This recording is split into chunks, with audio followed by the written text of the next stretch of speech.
दर्शकवृन्द नमस्ते हैन म चाहिँ जाँदैछु ड्युटीमा र तपाईलाई लागिरहेको होला यो साँझको बेला के को ड्युटी भनेर र हाम्रो चाहिँ ड्युटी साँझको बेला हुने गर्दछ र यो बेंगलोर सर्जापुर रोड र यस्तो बुढेको जस्तो ड्युटी भए चाहिँ हाम्रो राम्रो हुन्थ्यो हैन अब हाम्रो दाइहरू पुरा अब जहिले बस्ने पहिले उभिने पुरा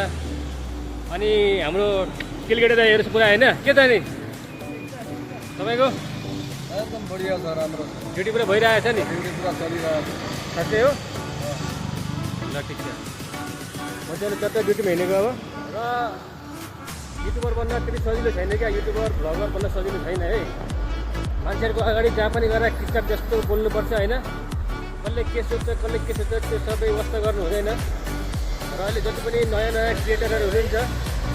तपाईहरुलाई पनि अगर युट्युबमा मतलब भ्लगिङ बनाउन एकदमै तपाईलाई गाह्रो लागिरहेको छ भने मान्छेको भिडमा गएर एकदम बोल्ने कोसिस गर्ने हो क्या एकदम भिडमा गएर पुरा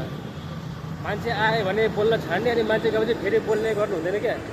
एकदम किच्चक भएर बोल्यो भने मात्रै भ्लगिङ गर्न सकिन्छ त्यो लजावती झार जस्तो हुँदैखेरि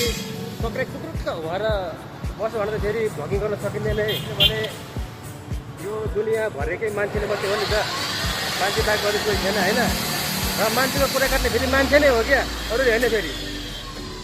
अब गाई बस्तुले चाहिँ कुरा काट्दैन नि त मान्छेको होइन अनि त्यही भएर चट्टसँगले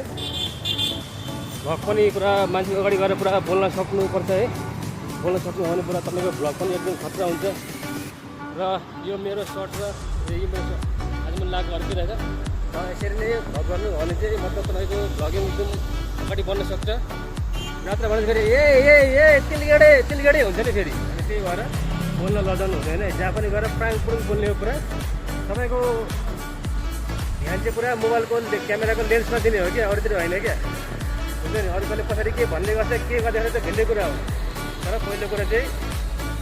बोल्न पछि हट्नु हुँदैन त्यही हो त्यसरी म अहिले बोलिरहेको छु पुरा यसरी यहाँ गाडीहरू कुदिरहेको छ है अब यी सबै मान्छेहरूले मलाई देखिरहेको छ प्रायः क्या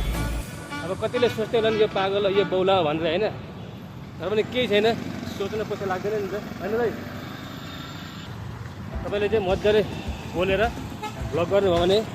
अब कहीँ तपाईँलाई एकदमसँगले मन परेको कोही कोही छम्माहरू देख्यो भने उनीहरूलाई तपाईँले रोकेर बोल्न नै सक्नुहुन्छ होइन साँझमा सुरु भएर साँझमै खत्तम हुने हो म यसरी त कसरी बोल्छ त यार मान्छेको अगाडि पुरा होइन भिडमा गएर भनेर मलाई सोधेको थियो अनि अगर त्यो भाइले पनि मेरो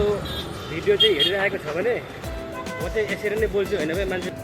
बोल्नेको पिठो बिग्छ नबोल्नेको चामल नै बिग्दैन अरे क्या त्यो पनि बासमतीको क्या त्यही भएर ल